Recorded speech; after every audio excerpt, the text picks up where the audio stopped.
Hello, welcome to another episode of Inside the Huddle. Today is Saturday, June 21st. This is episode 67 of the Inside the Huddle podcast. Thank you, as always, for joining us. Make sure to please like and subscribe. Another week in the NFL offseason in the books, another week closer to the start of training camp, just about exactly almost to the day, 1 month out here from some teams with rookies reporting, veterans reporting, kind of in that July 21st, July 18th, July 22nd range. So continue to count down the days.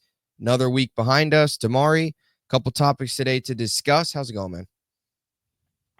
Yeah, I'm doing pretty good. Pretty short week for those that just watched on Tuesday. Thank you again for watching on Saturday. But yeah, like you said, we're pretty much getting into the swing of it. July should ramp up here with a lot of camps and those things going on. Next, we'll be at the Hall of Fame game, and next thing you know, we'll be, looking at some week one matchups and kind of getting into that. But as of now, thank you for kind of rocking with us during this dead period. But like you said, a few topics that we can get into today. So let's get into it. Yeah, definitely by far the deadest period of the NFL offseason. So as you mentioned, appreciate all you still tuning in. Definitely diehards tuning into any type of football content this time of year because not always a lot going on. But yeah, before you know it, it will be week one. Honestly, before you know it, we'll be talking about the playoffs again. That's how fast the season usually flies by. But today we got a couple different things. We want to start here with Jaire Alexander finds new home. He is in Baltimore. The longtime Green Bay Packer will spend his first season away from Green Bay as the Ravens acquire him. We'll also get into some of the biggest winners and losers of this offseason now that everything's kind of really in the books. And then we're also going to get into some make or break years for some players on some different teams. So we'll discuss that later on. We'll start here with Jaire Alexander, add some secondary help for the Ravens. It's a 1-year deal worth up to a maximum of $6 million. It includes $2 million in incentives. I think right off the bat, right, Jaire Alexander has suffered some injuries the last couple of years. He's only played in 14 games the last 2 seasons. So availability has been a struggle for him. But this is still a guy at 28 years old who, when he is healthy, is still one of the more premier and more solid and just overall really, really good cornerbacks in the NFL. And when you look at the Ravens last year, this fills a big void for them. Their secondary last season was by far that weakest point of that defense. So they add a stable veteran there. What was your thoughts on this move? Yeah, I like it. I mean, kind of like you mentioned, kind of piggyback off of that. This is a guy that has been injured the last 2 seasons, but yeah, when he is on the field and he's been in talks of arguably a top 5 corners, top 8, some top 10, just know that he is like they're one of the better corners in the league. So I do like this for a Baltimore team that you mentioned that has been struggling in the secondary. We're not used to seeing that from Baltimore. Usually that secondary is pretty strong, almost, the strength of that defensive unit at times, you can say that. But yeah, I like that for them to go get a veteran guy who can come in and immediately have a voice. And, you just got Nate Wiggins. So Wiggins can learn from Jaire and then some other guys that are vets in that secondary. Doesn't help to have another vet, just another guy that's willing to go out there and win games. Obviously, I've watched a lot of Jaire Alexander with all the Cowboys and Packers matchups, and I can tell you he's a pest. I think he fits perfectly into the culture. He's the type of get in your face guy. You kind of hate to play against him. You love him when he's on your team. So I really like this move for Baltimore. I think just another stepping stone of them trying to win now and finally get over that Super Bowl hump.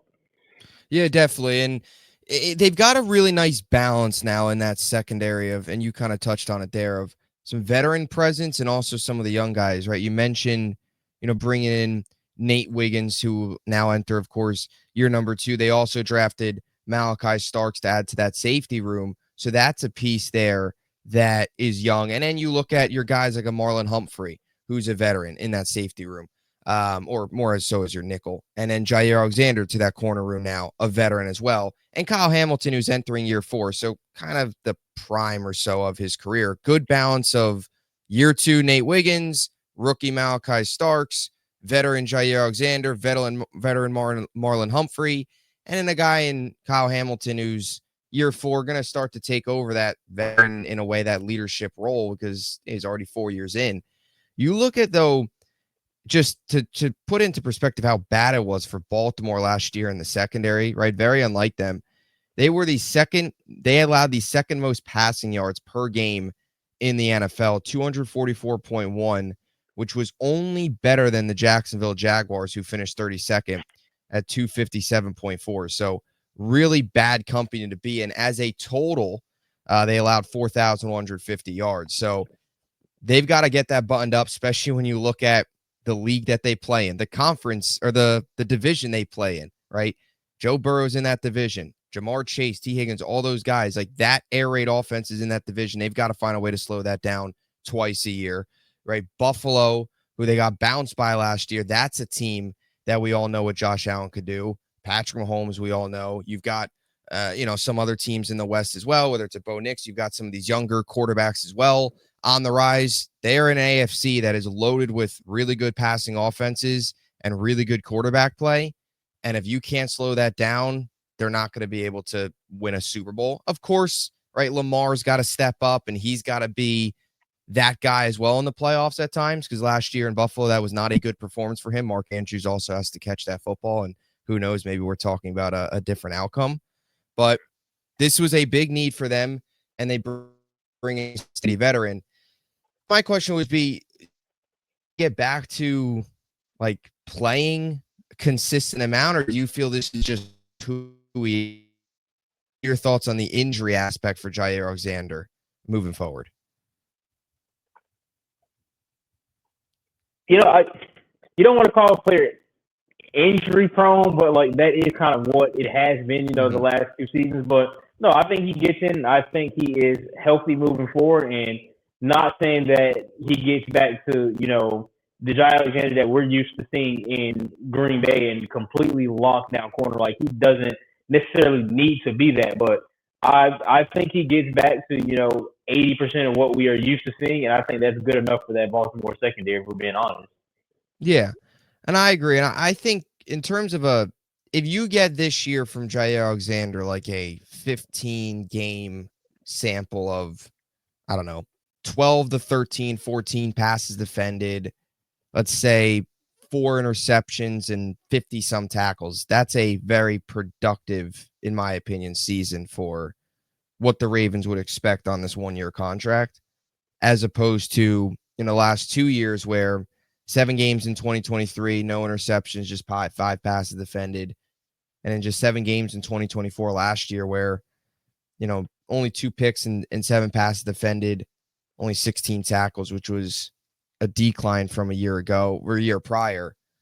You get 15 or so games from him, even 14, even 13, I think. That's a plus from, because he also only played 4 in 2021. So really it's 4, 16, 7, and 7. So it's been more low numbers than playing the full season. Yeah. Any other thoughts on what he brings the Ravens as a whole, the outlook, I guess, from the Green Bay perspective now? Any feelings there on where they stand post Jaire Alexander era, though we all kind of saw this coming? I mean, honestly, and this is just because I don't, I guess, pay too much attention to Green Bay, but I don't know who's in that secondary anymore. And I'm not necessarily saying that, as a bad thing, it's just one of those teams you don't really cover too much. But again, I mean, you threw out the numbers, though, and he really hasn't been on the field from Green Bay. So they're kind of almost used to playing without him. As, hate to say it that way, but he hasn't been on the field. So for Green Bay, I mean, who's the next guy that is going to step up and take over that leadership role in the secondary? But like you said, we saw this breakup kind of coming all off season. It's kind of been, teetering back and forth on what they're going to do. They finally did it, but fresh start for the Packers and they cornerback room. Yeah. All right, so now we can slowly move on here into some of our bigger winners and losers here of the offseason. I've got a couple. I know you've got a couple. I guess, did you want to just start? I know you have the team we just spoke about. We can kind of just go one by one here. Who do you got? Well, you could Yeah, start it off. yeah. We can start with the Ravens again. Not gonna say too much on it. We just touched on it, but going back over what you said, that secondary was such a big part of why Baltimore again did not reach the Super Bowl. Lamar, it's only Lamar can do so much. Derrick Henry can do so much offensively, and your defense isn't meeting you halfway. It's gonna be hard to win football games. So I like the Ravens here with Jaire Alexander. DeAndre Hopkins, I believe, being another one that they signed this offseason. Like the move from that, even though old, washed up kind of guy, if you want to call it, but just to make the pieces and get the veterans that can give you that extra push and finally get over that Kansas City speed bump, Buffalo speed bump, whatever the case is. I think you bring in two pieces that are proven winners, and Baltimore needed both. So I like what Baltimore did this offseason. Yeah, I agree. Adding to the secondary, right? We just got done talking about it, is big. And that's also adding on to some of the pieces that they've already have on defense, plus, right, what they have on offense. They add D-Hop. You, of course, got the 1-2 punch in Lamar and Derrick Henry. Cooper Rush, another big move, right? Just in case Lamar goes down. Yep. Yep. Just in case. And offensively, yeah, their outlook's kind of the same. Defensively, they shore up some spots. And look, this is a team in the Ravens that's consistent year in and year out. They're going to make the playoffs. They're going to be right there in the division. I think they're definitely probably the more complete team than Cincinnati at this rate. Who even knows if Cincinnati's going to have either of their edge rushers out there week one at this point. And I do want to get into Cincinnati a little bit later on. I do plan on bringing them up, but from Baltimore in terms of complete teams in the AFC, complete teams in the NFL, they're right up there. It's just the biggest question of, can they get over the hump? Can they beat Buffalo? Can they beat Kansas City? It's not all on Lamar, but Lamar does have to play better, and the defense also has to play better. Lamar's pass catchers also have to catch the football. That was a big deal last year against Buffalo. So, yeah, they're a team that year in and year out is going to make the necessary adjustments, and they're going to be right back in the mix as long as they're all healthy. That's really the only thing that's going to slow a team like that down. I will say, though, Baltimore's a team that is the last couple years have kind of gone off to those slow starts, especially last year, 0-2. They had that terrible loss to the Raiders at home, and then they turn it on. So there's a chance where you look at Baltimore because their first couple games are tough. It's Buffalo, Cleveland, Detroit, Kansas City, Houston, Rams, bye. There's a chance they're like 1-3, and then they turn it on because that's kind of what they've been doing. But yeah, expect more of the same here from Baltimore. Biggest question is the playoffs. I'll start here with one of my winners. I'm going to throw the Raiders out there. I think we both agree the Raiders, they've been one of my favorite teams in terms of what they've done in the offseason. It starts to me with Pete Carroll. That hiring to me is huge. You get a veteran, experienced coach in there, winning background. We all know what Pete Carroll brings to the table. It always kind of felt like if he was going to coach again, it was going to be on the West Coast. He gets that opportunity. Geno Smith, reunite with him. That's an upgrade over what they've had the last couple years of Gardner Minshew, Aiden O'Connell. The list goes on of the bad quarterback play that Vegas has had to endure. Now you get a legitimate starter, not elite, but a very good player in Geno Smith. You add Ashton Genty. You bring in Jack Besh as well to add to that receiver room. And then, too, just some of the pieces on defense as well that I like. You extended Max Crosby, plus you've already got, some pieces on that defense side of the football that have been able to make some plays. I do question what they'll look like without Robert Spillane, who has kind of taken over that leadership role of the linebacker spot on that defense. He goes to New England. But Jacoby Myers is a solid wide receiver. You question what he can be on is he good enough to be the wide receiver one on a playoff team? Who knows? But you do add Genty, and they've got arguably one of the better tight ends, even though it's just year one, receiving tight ends in the NFL, and Brock Bowers, who is really probably their best pass catcher. And then it's Jacoby Myers, and then it's your Trey Tuckers. You get Jack Besh. They also got Dante Thornton. as well out of Tennessee, who's just kind of a long ball vertical threat for that offense. To me, it starts at the top. They got the right coach. You get the quarterback. You work your way down. I think they look really good. The big question is, how are they going to come out in that gauntlet of the AFC West? But this is the best shot they've had in a very long time. So what was your thoughts on Vegas? Yeah, I'm right with you. And I mean, for this Raiders' sake, I think this team is going to go as Geno Smith goes. And obviously, quarterback play is super, your team's performance is super dependent on quarterback play. But Geno, well, I say that because there's question marks around Geno, whether you want to believe it or not. I know he's coming off a pretty good season, up and down season in Seattle. Year before, he had a pretty good year. But, it's still a question mark around what Geno Smith are you going to get. Are you going to get the Geno that we've seen be very efficient, very accurate, and, can obviously take over a ball game, late game situations? Or are we going to see this silly mistake Geno, the inaccurate Geno? The question marks around him, kind of question marks around the running back room, even though we both know what Ashton Jeanty can do, but, who's going to be that guy behind Jeanty once Jeanty is not, getting the carries? Who's going to step up? How are they going to look as far as that? But other than the question marks at quarterback and just exactly how that running back room is going to look with Jeanty not in the game, I think I'm on board. And we've talked about it before, where we think Vegas is going to be a team that kind of shocks us. Maybe we're looking at 10 wins for the Raiders and maybe a playoff berth from that very deep AFC. The West is obviously hard. The Chiefs have owned that division forever now. But, I think we both agree the Raiders are a team that can make some noise. So I do like what they did as well. Yeah.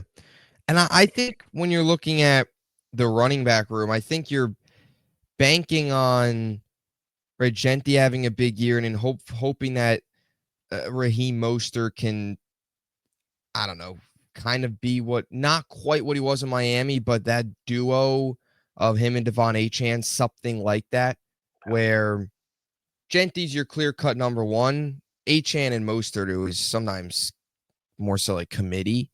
But banking on Mostert to kind of get back to that a little bit. Last year, he really was a non-factor. It was frankly horrible last year. Went from 1,000 yards and 18 touchdowns in 2023 to 200 yards and just 2 touchdowns. Yards per carry dropped off. So you do wonder with Mostert, right? Age 33, it's 11th season, kind of what he brings. So, yeah, outside of Jeanty, definitely some questions. But I guess from Vegas' perspective, you're hoping he can be what he was 2 years ago, or not 1,000 yards, but something like that as your number two. Yeah, I think the biggest issue or the biggest threat for the Raiders is, and there's every team's going to have weaknesses and stuff on the roster. I'm not saying the most talented roster in football, but it's just, like you said, it's a loaded AFC and it's a loaded AFC West. And there is a real shot where you look at the AFC West, and even with Geno Smith, who you mentioned some of those inconsistencies, I guess the negative would be he still might be the worst quarterback in that division, right? You could argue it. You can't argue it.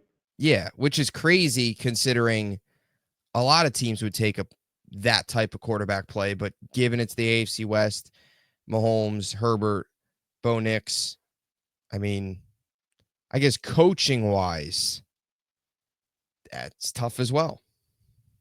I don't know, how would you even rank? West quarterbacks would be Mahomes, Herbert, Nix, or Herbert. Too early to put Bo Nix over Herbert. Yeah, I'd probably say Herbert, Nix, Geno.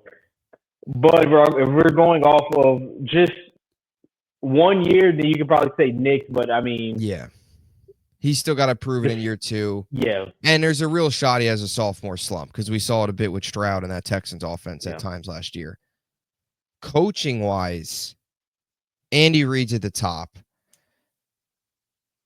Other than that, though, it's a toss-up. You can kind of make the case. I don't even know. Reid, Harbaugh. I don't know, because Sean Payton took that team from where we thought would win 3 games he got his quarterback and he's developing him. Yeah. Tough. Yeah, it is tough. I guess more recently Peyton, I don't know. It's tough. Pete Carroll and I think it's obvious Reed Harbaugh, but yeah, that honestly could be a show in itself debating that because it's tough. But yeah, so I put the Raiders in there. What do you got for your next team? I think I might have bought into the hype a little bit of what's going on in Dallas. Maybe it's all the George Pickens clips. Maybe it's all the reports coming out of Dallas. I don't think the offseason was that bad. Now, there's still moves to be made and still question marks in the running back room.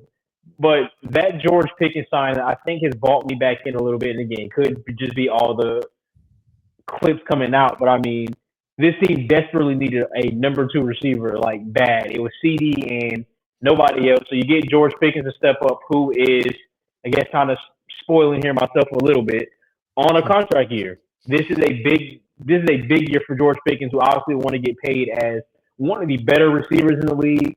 He's going into that last year, that rookie contract, so he's going to want to have a breakout year, have a great year, kind of rewrite the narrative of how it looked for him in Pittsburgh. And, he's not a locker room guy. He's a diva, inconsistent, all the types of things that we talked about this offseason. So I think that trading of George Pickens has kind of finally put me over top over these last few weeks, expecting the big year from Dak.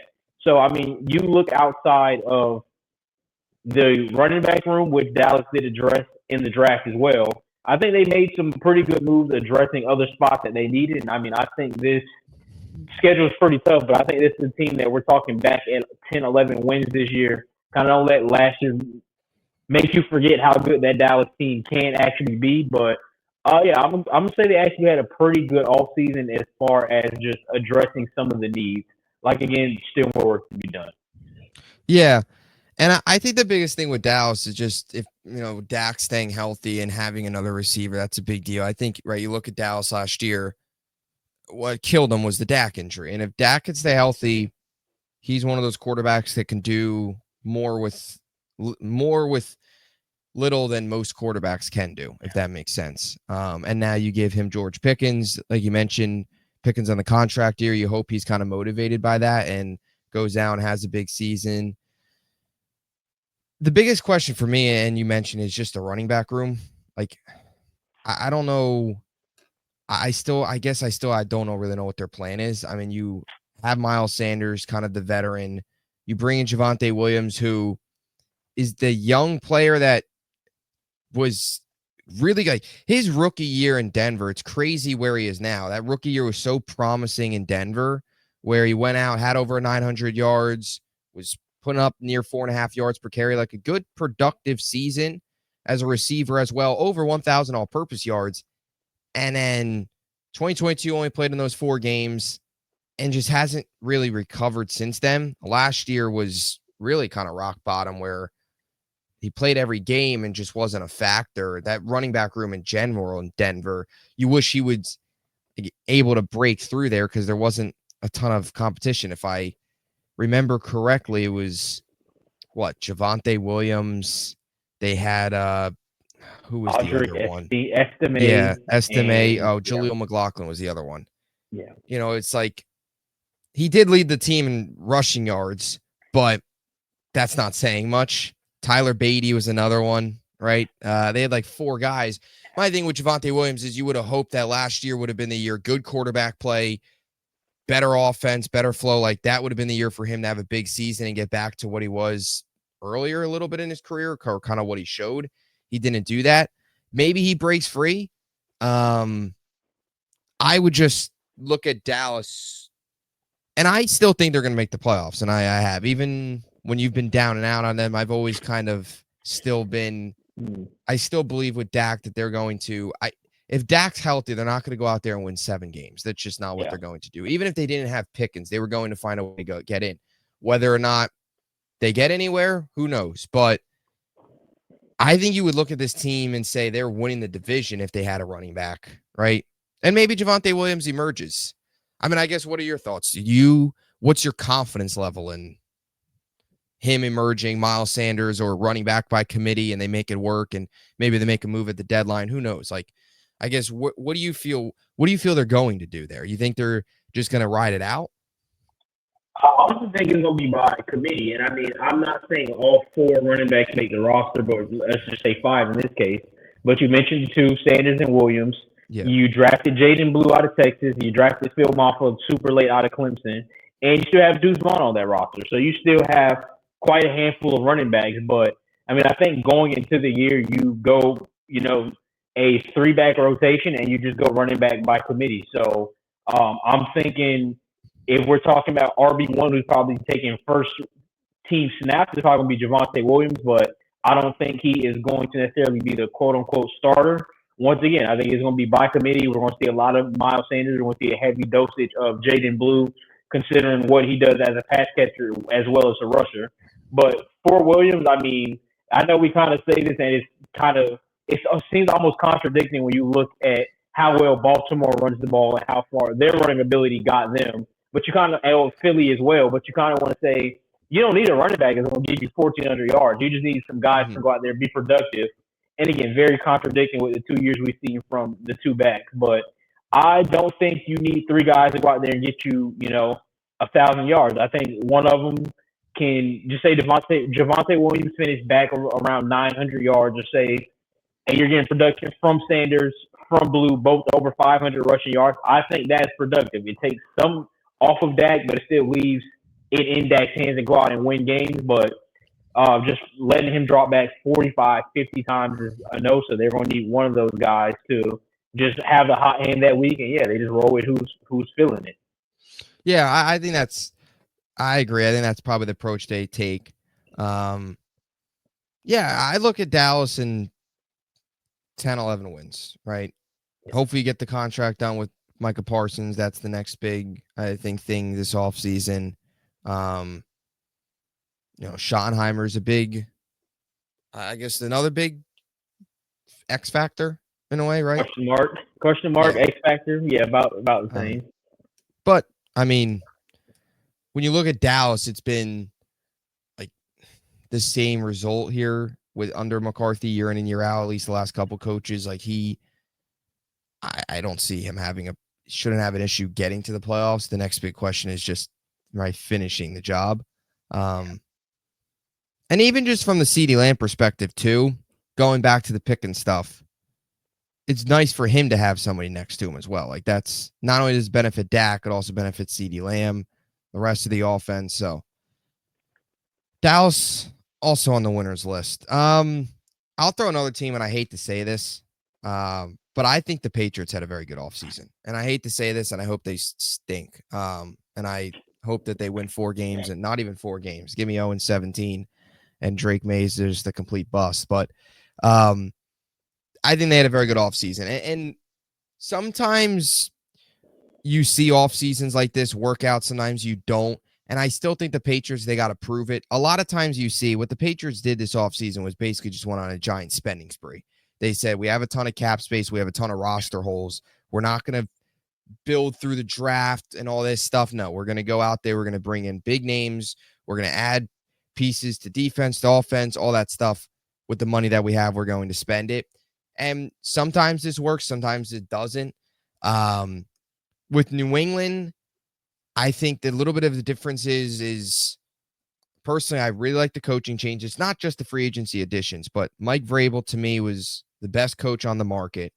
They bring him in, former player, coach in New England now.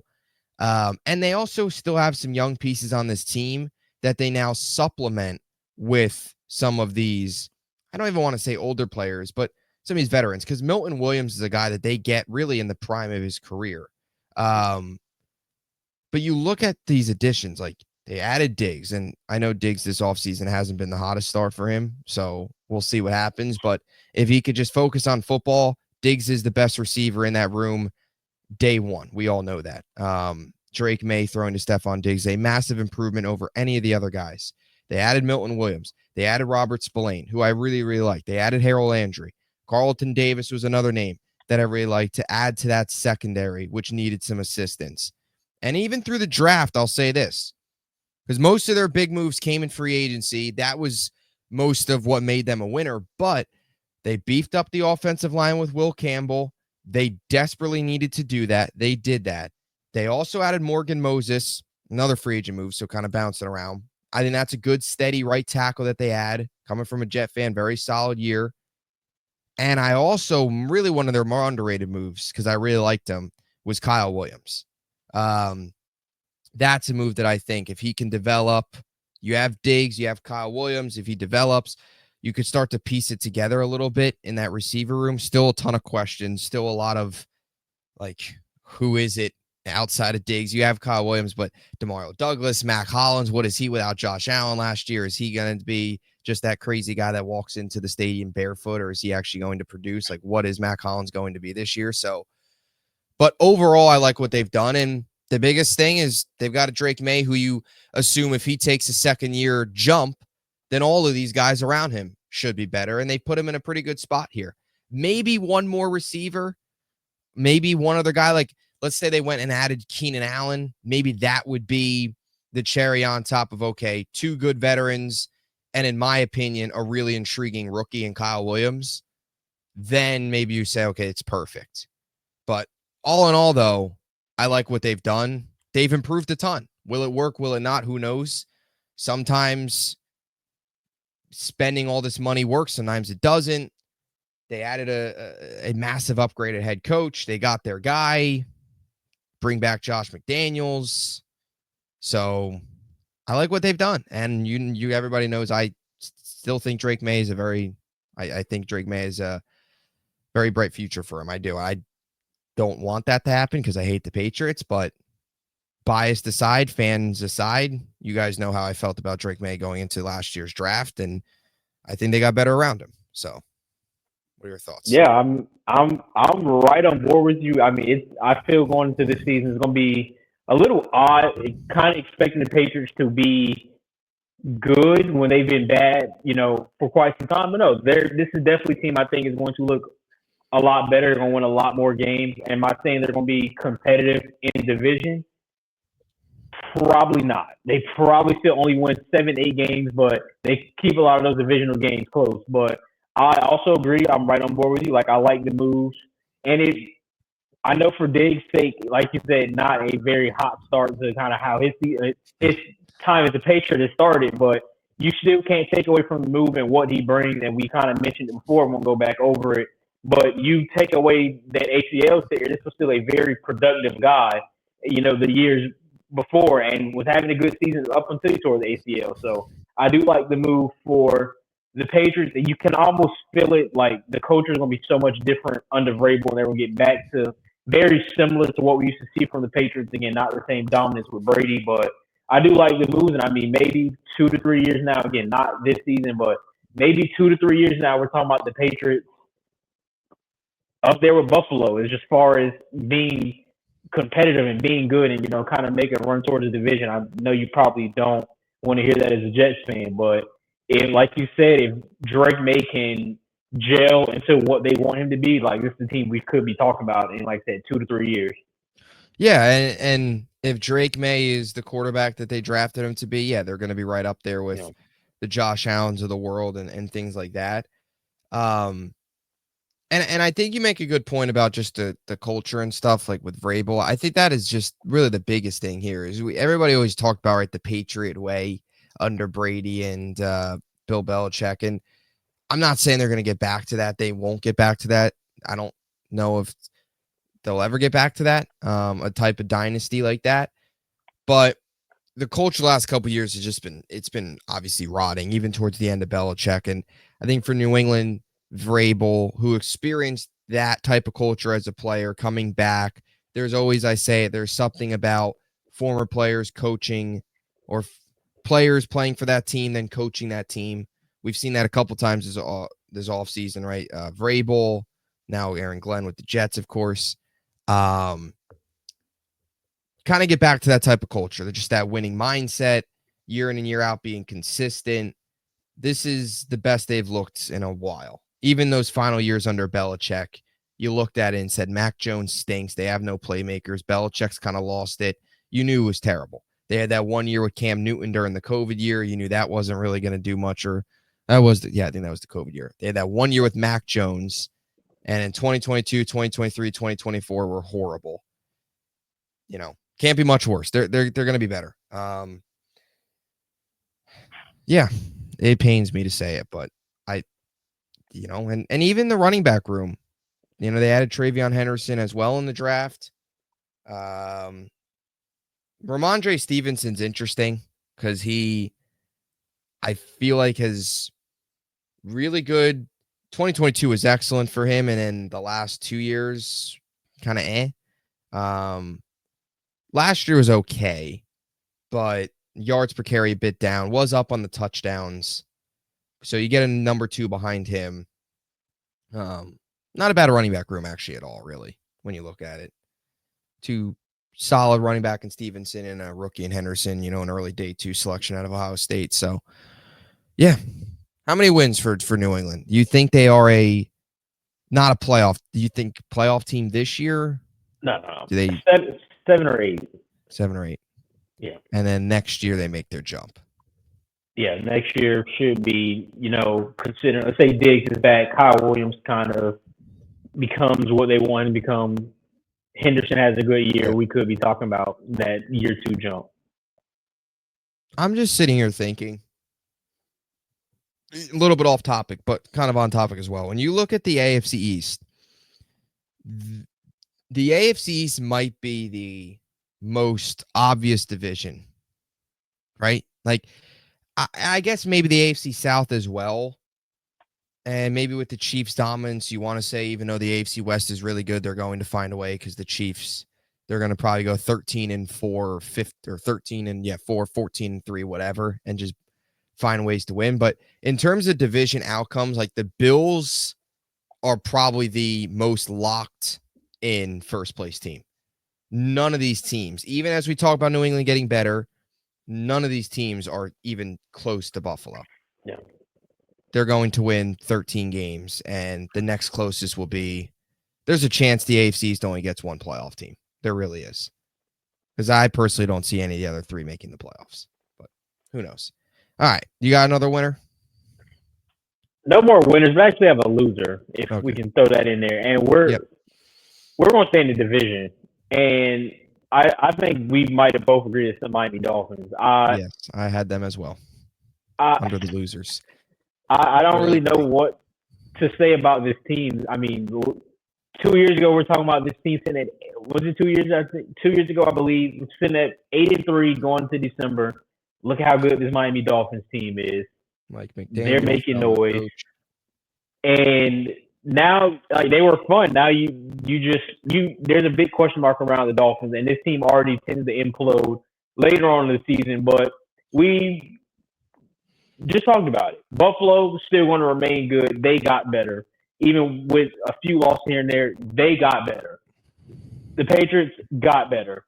Jets potentially got better, depending on what Justin Fields brings from you. And it seems like the Dolphins just stayed the same. Jalen Ramsey wants out. Tyreek Hill seems to want out. You lose Raheem Mostert, who, again, didn't have that great of a year, but still was a very productive RB2. I just don't like what Miami did this offseason. It almost feels like they didn't do anything. And I don't know if this might come as lack of ball knowledge. This might become because Miami didn't do anything, or because I don't pay attention to the Dolphins as much as I probably should. I can't think of an impactful free agent signing that the Dolphins have made this offseason. And I think, hot take, but we might be seeing the final years of Tua and Mike McDaniel. Yeah. I think it's getting to that point. I was reading an article earlier this week, and once I read the article, I'm like, I 100% have to put the Dolphins in my loser section. And I already was going to. Believe me, if I could put the Dolphins under the word losers, I'm going to do it anytime possible.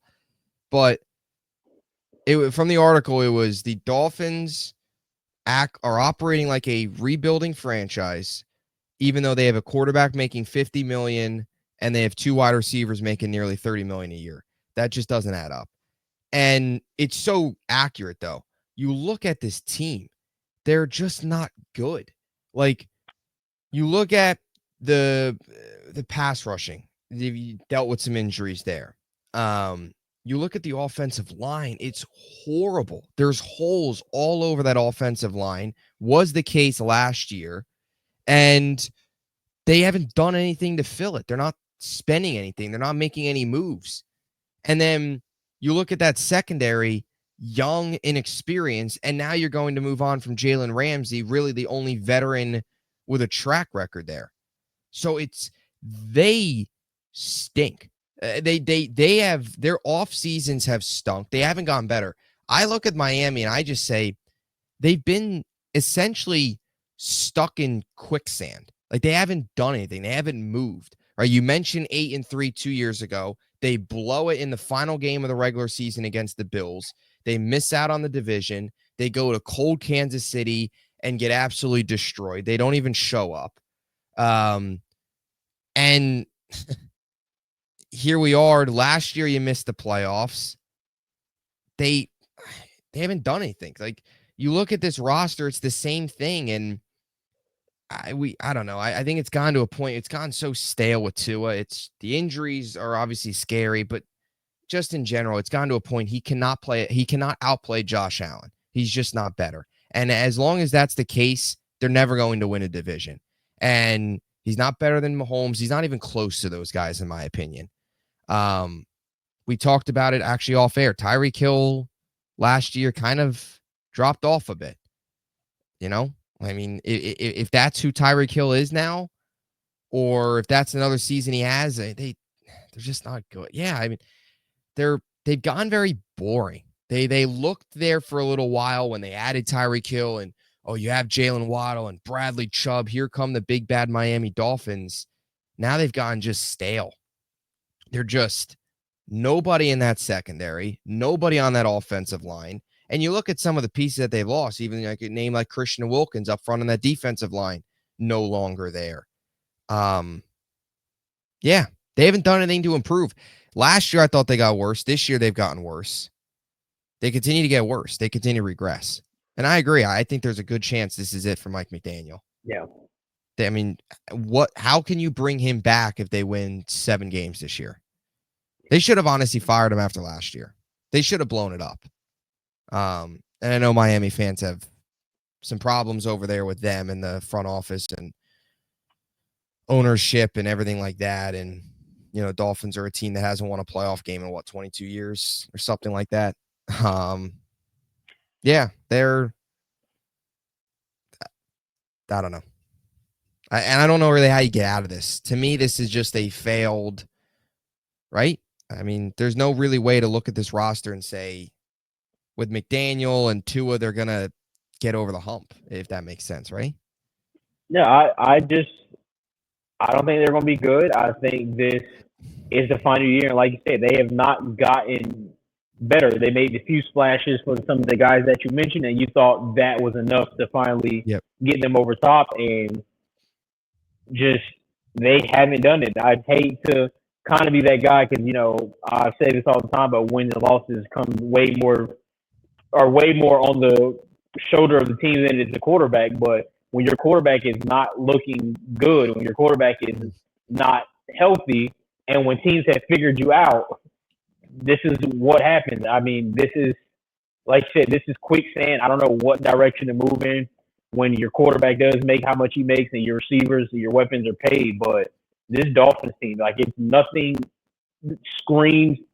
about them screams competitive. This is like a 7-win team.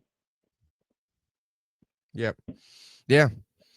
That's what it is to me. I totally agree. And I don't really know where you go from here after this season. It seems to be getting ugly fast.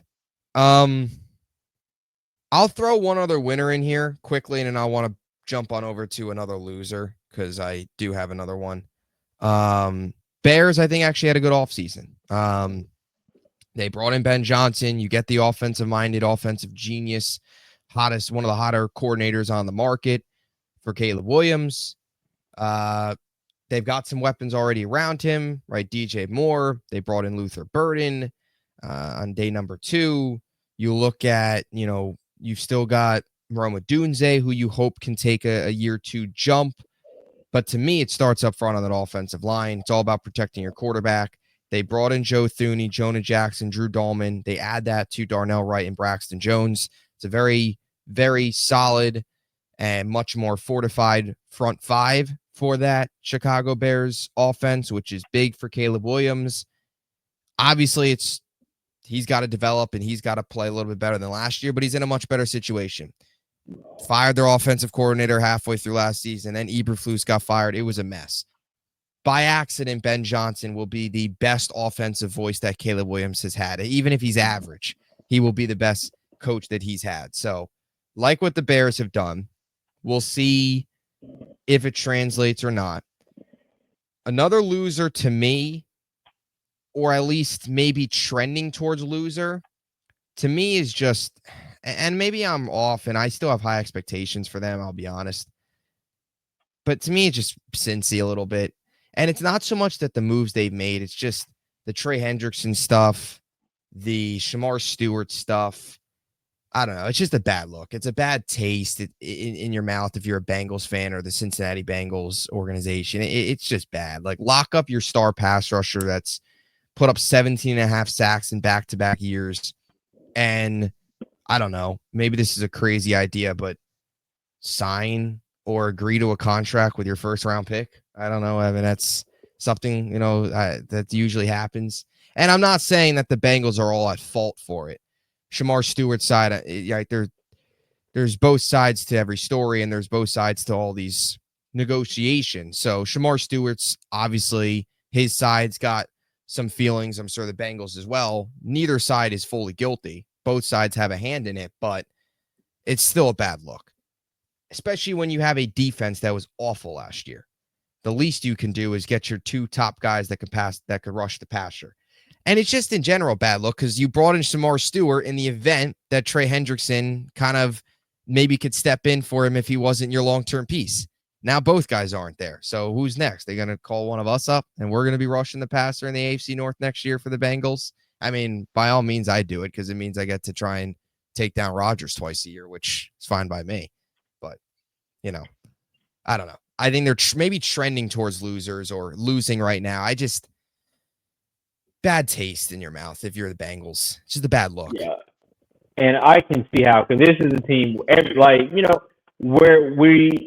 is one of those teams where every year you are expecting them to be in the playoffs. Cincy will be playing some playoff football regardless. And we've talked about teams with slow starts. This has been a slow starting team. But regardless of how the slow starts usually happen, you get towards after that bye week and you're like, Cincy's fine. We'll see him in there. Obviously, this year didn't get all the help they needed, but we're expecting them to be back next year.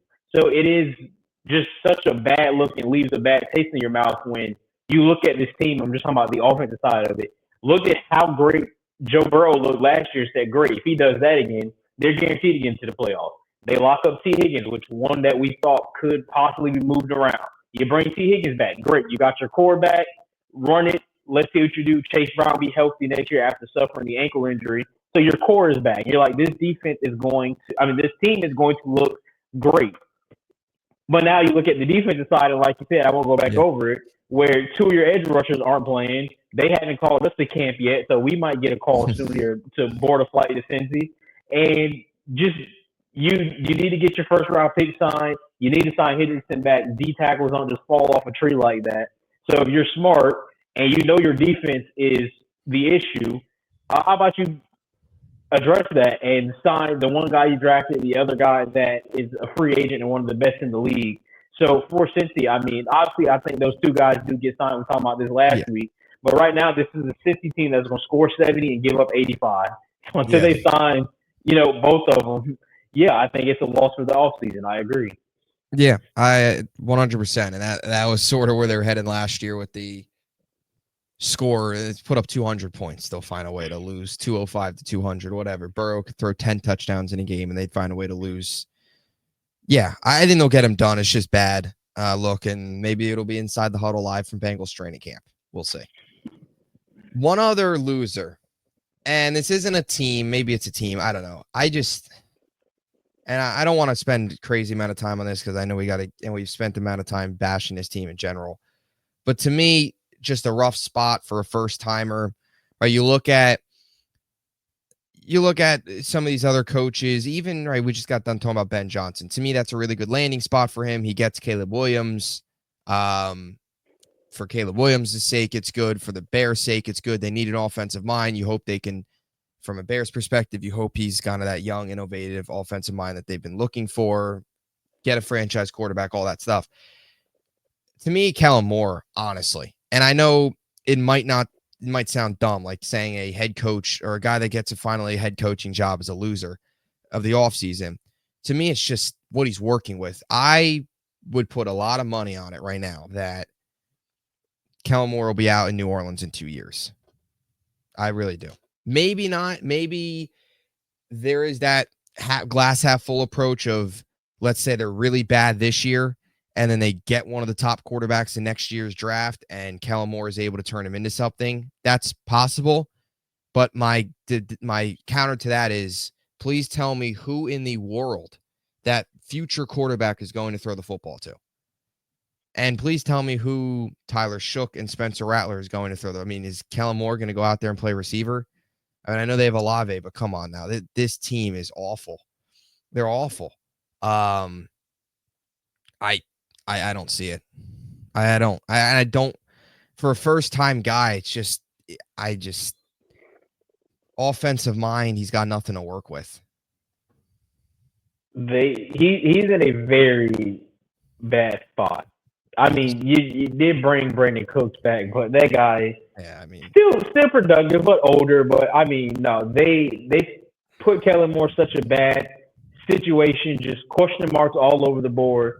Even with Olave, there's question marks on health with all the concussions. So there's literally nothing on that Saints roster besides maybe Alvin Kamara, who even could be a question mark. And I know that sounds crazy, but you're just like, how many more years does Kamara have of exactly, with him being such the focal point of that offense and the touches with Kamara, like how much more can his body take? How many more years does he have being Alvin Kamara? There's just question marks all over around for this Saints team.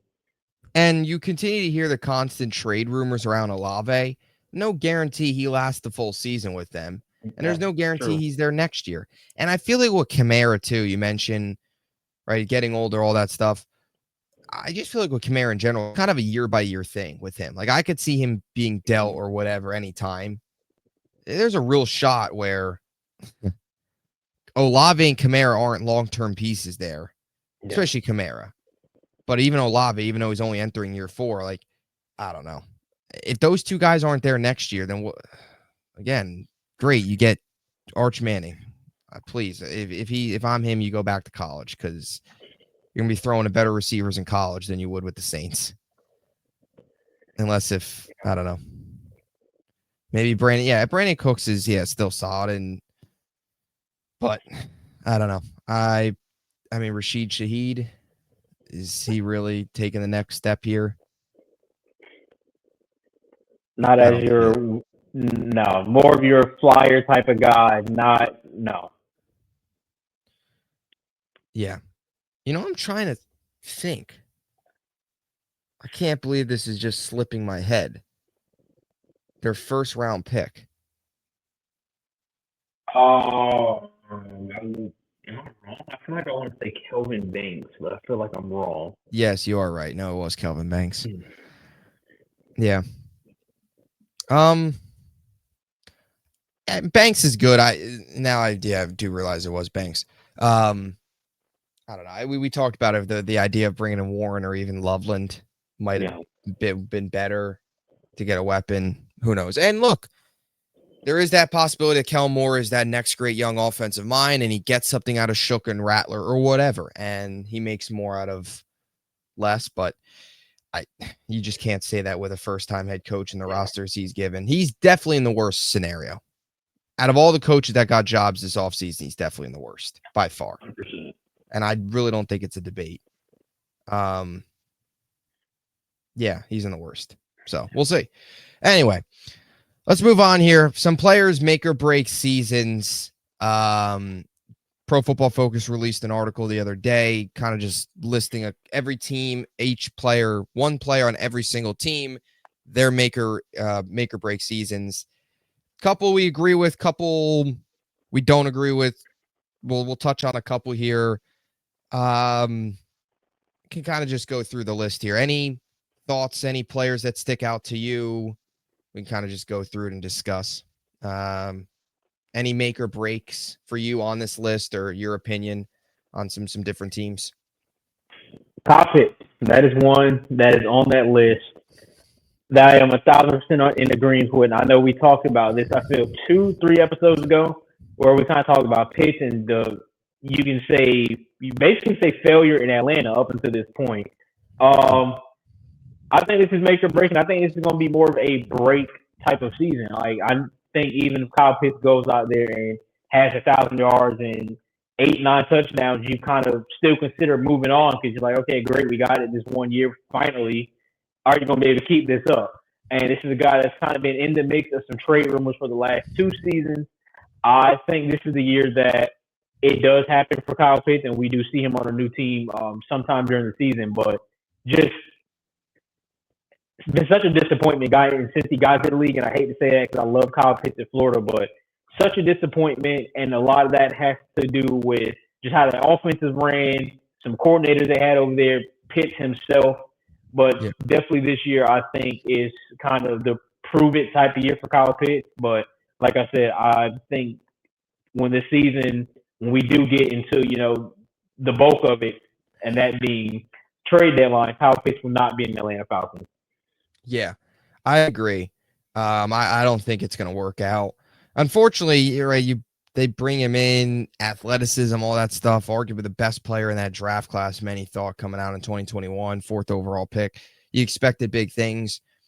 Just nothing has worked. Like, everything for him, he's just been dealt a bad hand. And look, he hasn't also played very well, so there's that aspect. It's not all everybody else's fault, but you mentioned it, the coordinator. Arthur Smith never used him. He never used Bijan Robinson either. Yeah. Arthur Smith basically looked at the roster and said, here's our best players, we're not going to use them. And that's basically what he did. And the quarterback play you mentioned as well hasn't been the best. I mean, 2021, he had 1 year of Matt Ryan, right? Washed up Matt Ryan for 1 year, I believe. And then it was Desmond Ritter, Heineke. Like if some Heineke, some Mariota was in there, I believe. Mariota. So, yeah. It's been bad. Bad coaching. Penix. Kirk Cousins washed up, which looked good at first, but turned out to be really bad. I mean, he's had nothing. He's had no help. Mariota, Ritter, you go down the list, it's ugly. So, yeah, I think it just from the Falcons side, his side, like, it'd probably be best for both sides to just move on and fresh start, new change of scenery, all that stuff with everything that's gone on. So I agree. And I think it's probably a break year.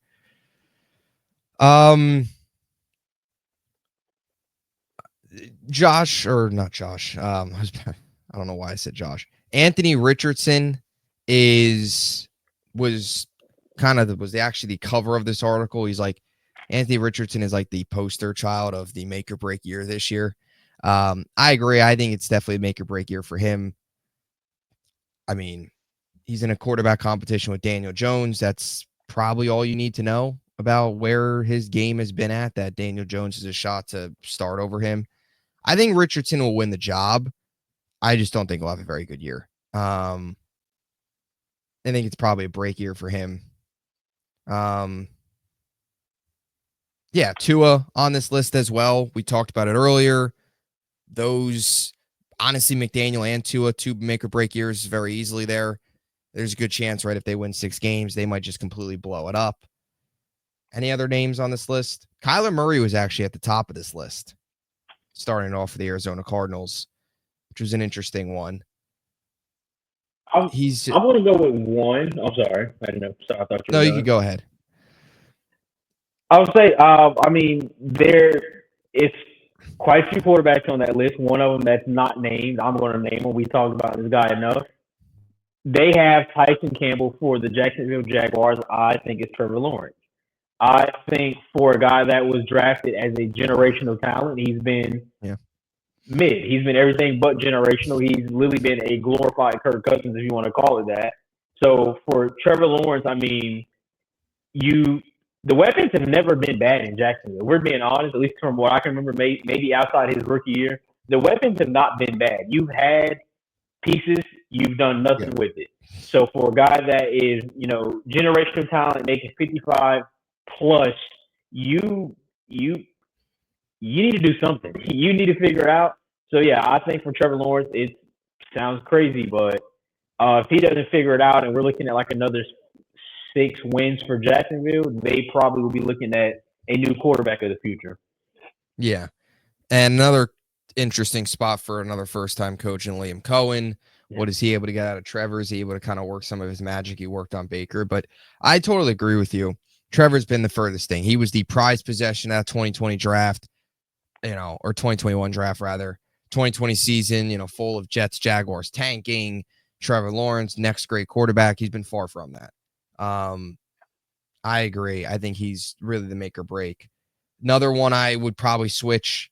You can make the case for both of them. Kayvon Thibodeau, they listed for the Giants. Definitely could be a make or break year, and I think it kind of shows that he's trending towards that direction with the moves that they've made.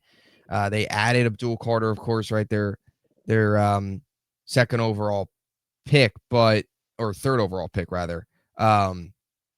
They also added Brian Burns last year. They traded for him. So slowly here, they have added more and more edge rushers, and slowly, like Thibodeau, who's been a little bit inconsistent, not quite living up to expectations, has slowly moved a little bit back on the depth chart. And I agree. I think I could definitely see it being a make or break year. I would also throw Deonte Banks on that list as well. To me, especially for corners, like they brought him to be that legitimate shutdown CB1. He hasn't been that. He's been okay, but for a number one cornerback in the NFL, you can't be okay.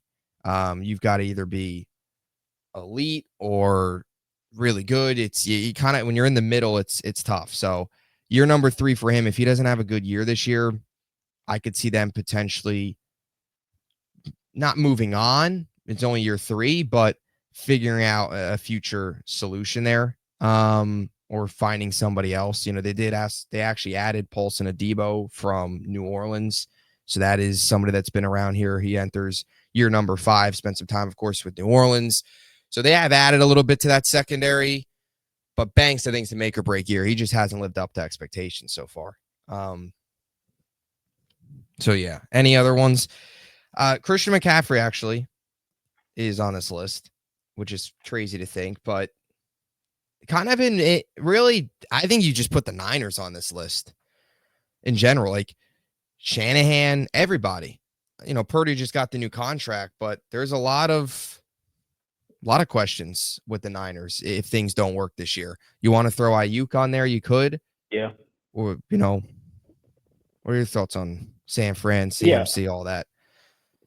I think I'm right on board, and you actually this is like the second offseason in a row where you've talked about the possibility of the Niners not being good, and do they implode, and you might be the only one seeing the future because they didn't look too good this year. So yeah, I think I'm right on board with that one. Just as the Niners as a team, obviously Purdy gets locked down, George Kittle gets an extension, so those two are there for some time. But it's almost like everyone else on that roster is completely tradable. If they decide to clean house, start over, tank, whatever you want to call it, because if this team wins, another 6-7 games, you've called it before. Shanahan is out here. You kind of start fresh. So I agree for the Niners' sake, and you mentioned Ayuk. That was the one I was going to have for them. I mean, this is a guy that wanted the contract, got a contract, injuries. How will he bounce back? How will he look? So I think for Ayuk, a guy that's already been kind of in the mix of being traded for the past 2 off seasons, it seems like if he does not have a good year, along with the rest of the Niners, we can be looking at a completely different team next year. Yeah, definitely. And you oftentimes see this with a lot of teams, where you get to the Super Bowl, you lose. Even if you win a Super Bowl, you can start to see that decline sometimes in the years after that. And that's sort of starting here with San Fran after missing the playoffs last year. It's a big year for all of them. It is. So lots of make or breaks. Totally agree with what you said there. Cowboys, Jets. On here, Mozzie Smith. We both agree. Pickens we threw in there as well. From the Jets' perspective, Breece Hall. I agree with that. I also would throw Justin Fields in there. What are your thoughts on the Cowboys and the Jets as well? Dallas, yeah, I can see how Mozzie Smith would be the answer for that, but I'm going to stick with George Pickens, like you said, kind of mentioned earlier. Contract year, wants to change the narrative of him as a player. Was supposed to come into out of Georgia to Pittsburgh as the future. Then it turns to that. So yeah, for him, you get to kind of prove yourself in Dallas with a top 5 receiver on the other side of you, top 8 quarterback throwing you the ball. So kind of just see how you gel and what you can become of. And for the Jets, I want to agree. I kind of disagree on Breece's case, which yes, Breece has not also been what they thought Breece would be, but you look ahead at the future, running backs coming out of college. How many of those guys are really going to replace Breece to make it a make or break type year? Like obviously, you want to see more production from Breece, and hopefully with Justin Fields kind of bring a different element to offense, you will see, more of Breece. But I think I'm gonna be more lenient with him when, the last season your quarterback was throwing the ball 48 times a game, no matter if you guys are up 30 or down 30, and kind of make the season about the narrative of Rodgers and Adams. Sorry to kind of rant on that, but they kind of forgot the focal point of football, which is when using your stars, and they weren't using Breece. So hate to say make or break for him. I can understand how it would be, but I think this guy should be given more grace considering how that offense has looked since he's gotten there. Yeah, I agree. I think I've said a lot of some of the players that I think will benefit the most from the Jets' new coaching staff and the changes on offense. And Breece, to me, is right up there. They haven't used him. I always go back to the Nathaniel Hackett comments 2 years ago when he said how he didn't realize until the Giants game that he was much of a passing threat, which was basically like 8 weeks into the season, which is ridiculous. Last year, didn't run the ball. It was the Rodgers Devontae show. It was all that. We know it, right? We talked about it a lot. Breece hasn't been utilized right. And I have big expectations for Breece. I just think Tanner Engstrand, the Lions, what they've been able to do with Montgomery and Gibbs, I hope similar to that can be Breece and Braylon Allen, not quite to that level, but that type of offense, run first. That's what they're going to be as a run first offense. It's going to be led by Breece. I also just think better running concepts, more read options between Fields and Breece keeps the defense honest. That opens things up for both those guys that can obviously do damage with their legs. So I agree. I think Breece actually has a very good year this year. And really, one of the biggest make or break years is Fields because this is it for Fields. Like, this is his last starting shot. If he doesn't have a good year this year, he's not going to go anywhere. He'll still be a backup and stuff, but he will never just go to another team and get the starting job right away. This is it.